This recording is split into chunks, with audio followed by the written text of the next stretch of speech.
Welcome back, ladies and gentlemen, to the Juice Baseball channel, and welcome back to another episode of the Cincinnati Reds rebuild here on MLB The Show 22. We've got spring training coming up for you guys for the new season. It has been a wild, absolutely insane off-season, bringing in everybody under the sun to come in and help this team become the greatness that I know it can become. And as you can see right here, maybe the biggest signing of the entire offseason was the defending National League Cy Young Award winner, Walker Buehler.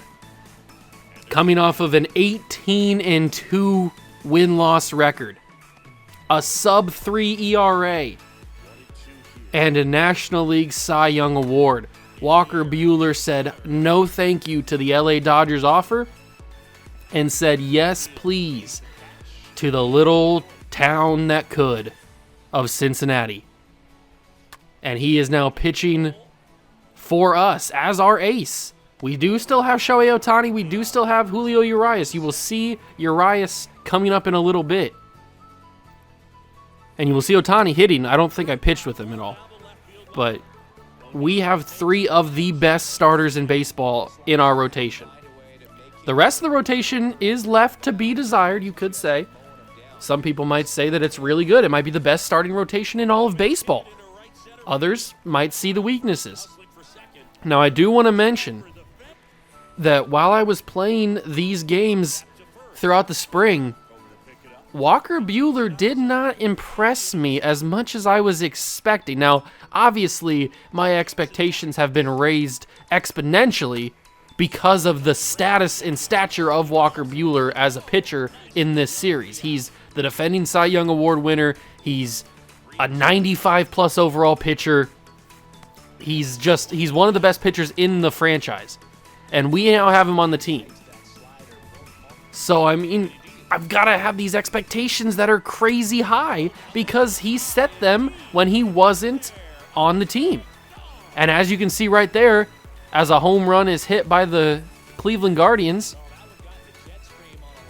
this spring did not fill me with a whole ton of confidence going into the regular season with Walker Buehler. Now, obviously, we're not going to give up on him right away. He's Walker Buehler. We signed him to an amazing, fat contract, and we're going to give him the benefit of the doubt. It's just one spring.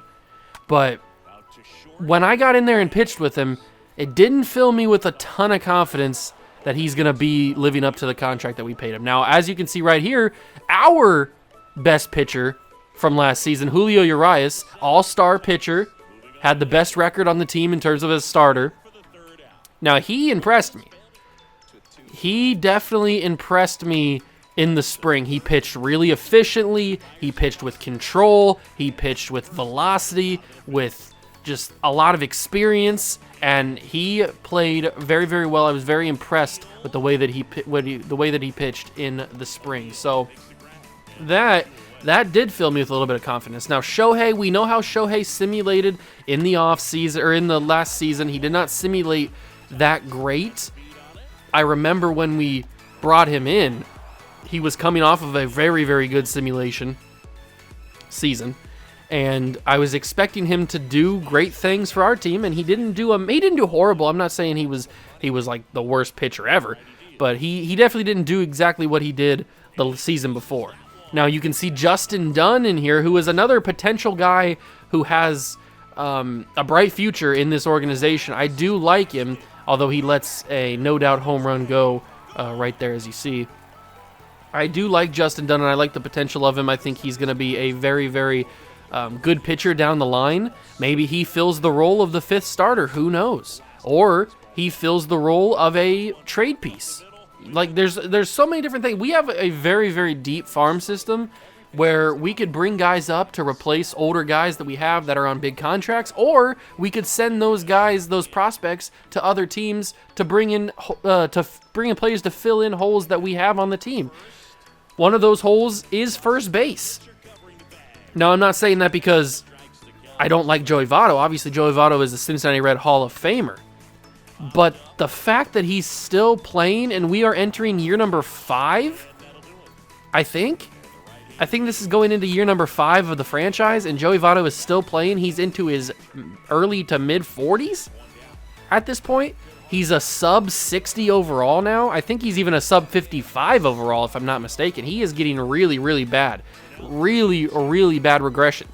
The only reason he has a roster spot on the big league club is because he's Joey Votto. That is arguably the only reason that he's still up here. I was hoping he would retire because I don't want to keep paying him. We're paying him $7 million for the next 2 seasons. So $7 million each year. We're paying him $14 million over the 2 years. So I don't want to keep paying him that money, but I can't get him out of the contract. I can't restructure his contract. I can't trade him. I can't send him down to AAA. So, I mean, we just have to have him filling a roster spot because he's Joey Votto. I was really hoping he would retire. Unfortunately, he did not. And now we get to see one of our other new additions, former Cleveland Guardian closing pitcher Emmanuel Clase. Now, this situation here in the bottom of the 9th against the Guardians is not a save situation, but I brought him in because I really wanted to see how he pitched, and he pitched really, really well. Emmanuel Clase was a very, very good addition to the team, and he is going to hopefully be a lot better than Alexis Diaz, our former closer, who arguably was a very serviceable closer. He made an all-star team. He was a good closer. He just did not have the aura around him like Emmanuel Clase does. And now we have that. We have that established all-star, all-pro, I guess for lack of a better term, closing pitcher that other teams have and other teams look for. So we have that now on our team. And in this game against the the Colorado Rockies is a little bit of a player lock with Rick Chapman, who was a rookie last year. Had a good season in overall terms, as I screw up the double play here. That was just user error right there. I pressed the wrong button.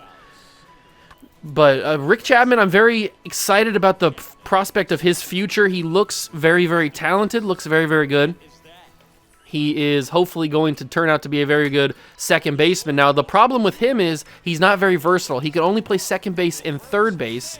We have our third baseman in L.A. De La Cruz already figured out, and a backup in Cam Collier. So our third base position is solid. Second base is also solid with Jonathan India. But shortstop is not necessarily figured out. Shortstop isn't figured out. We have Jonathan India playing there right now. And if you remember from, I think it was the offseason video, we also brought in Noelvi Marte back to the team. We traded back for him, even though I didn't really want to. We traded back for him. And he's back on the team making the big league roster. At least he probably will make the big league roster. I'm not 100% sure yet. But he's back, and I don't know if he's going to be the starter. I would assume that Jonathan India is going to be the starter as Rick Chapman steals second base right there, showing off a little bit of his wheels. I don't know if India is going to be the starter at shortstop or be the starter at second base. He's going to be the starter either way.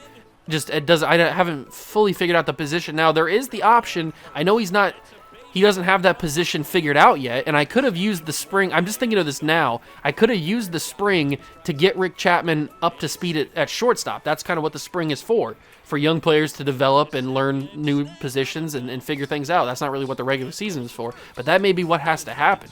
Because I do feel like, Jonathan India can play shortstop. He's played shortstop before, and he's a very serviceable shortstop. I feel like Jonathan India is more comfortable at second base, and I feel like I would be more comfortable with him at second base. So I don't really know what to do in terms of second base, shortstop positions. Maybe I switch Rick Chapman to shortstop and then add second base to his secondary positions and then make him a number one shortstop. That is also a possibility. Or there's a possibility that we trade Noelvi Marte for a starting shortstop, and then we just have India back at second base and then the starting shortstop there. Now, that's also a big issue or a big question, so I haven't really figured that out. But this little clip, or these combination of clips, is going to be following the game of young Drew Jones, who we made a trade for in the offseason as well. He did not impress me too much. I'm just going to be blunt about it. He didn't impress me really at all. He did not get on base. Did not hit the ball particularly well. Did good in the field. I wasn't really concerned with his fielding.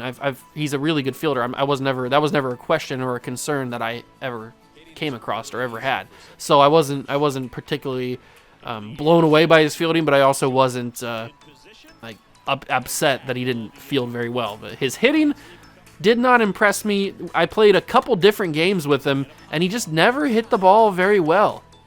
Now, he is coming in and probably going to be the starter at center field because we have Tyler O'Neill playing in left. We have Austin Martin playing in right. And I think Drew Jones is going to be the starting center fielder because we shipped off Nick Senzel for Drew Jones. I'm pretty sure he was a part of that deal.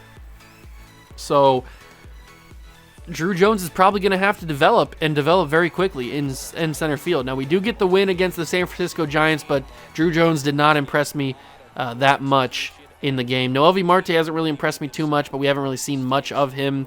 We do have a lot of young guys on this team. As you can see, one of them right here, Jay Allen. This is going to be a little bit of a player lock with Jay Allen. There's going to be a couple different young players in these clips, so you'll get to see a few of them.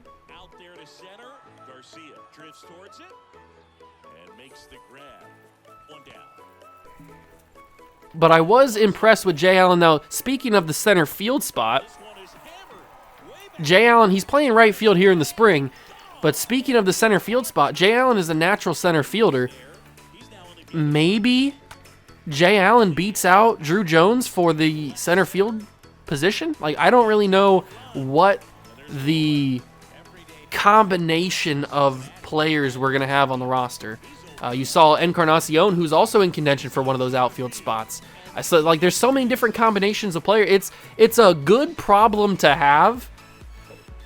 Some may call it an embarrassment of riches when you have this much young talent and just talent in general in the outfield or in any position group.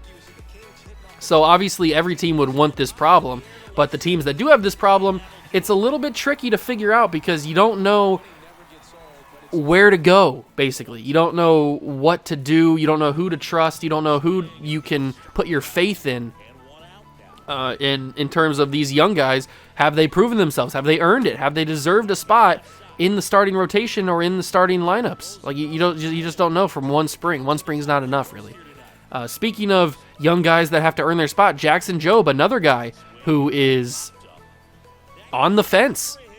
He is on the fence in terms of him making the roster or being sent down to AAA.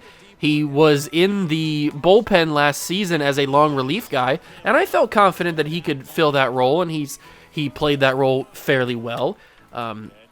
He's probably not going to win a starting job anytime soon unless he just has an absolute amazing beginning of the season and one of our starters just does not perform well. That's also a very high possibility, but he's certainly not going to pass a guy like Shohei Ohtani, who just hit a 3-run home run here as you're watching him trot around the bases.